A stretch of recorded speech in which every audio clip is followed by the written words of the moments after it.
नमस्कार मु विभु MLT video को आपनको स्वागत जनाउछि। आसंतु आजिर पाणीपाग अपडेट पर नजर पकाइदबा। आसंता वर्ष सारा विश्वर पाणीपाग बिगाड़ी पारे सुपर एलनिनो। भारत में मौसुमी वर्षा उपर भी पड़ी पारे गभीर प्रभाव। एने सतर्क करिछि अमेरिकीय पाणीपाग पूर्वानुमान संस्था नोआ।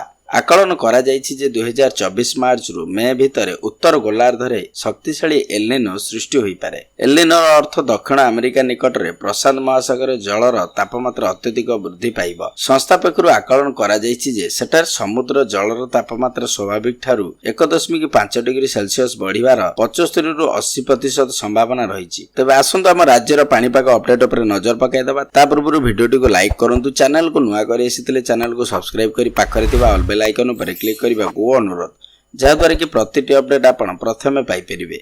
मौसुमी विदाय नेबा सहित राज्य में प्रचंड खरा जारी रही। अधिकांश स्थान में दिनर तापमात्रा स्वाभाविक ठारू 2 रु 3 डिग्री पर्यंत अधिक रही। आसंता 3 दिन पर्यंत तापमात्रा एभली रहिबो बोली आंचलिक पाणीपाग विज्ञान केन्द्र पक्षरु सूचना मिली। एथिसह आसंता 5 दिन पर्यंत राज्यर पाग सुखिला और खराटिया रहिबो। आकाश निर्मल रहिबा पई टाण खरा हेबो।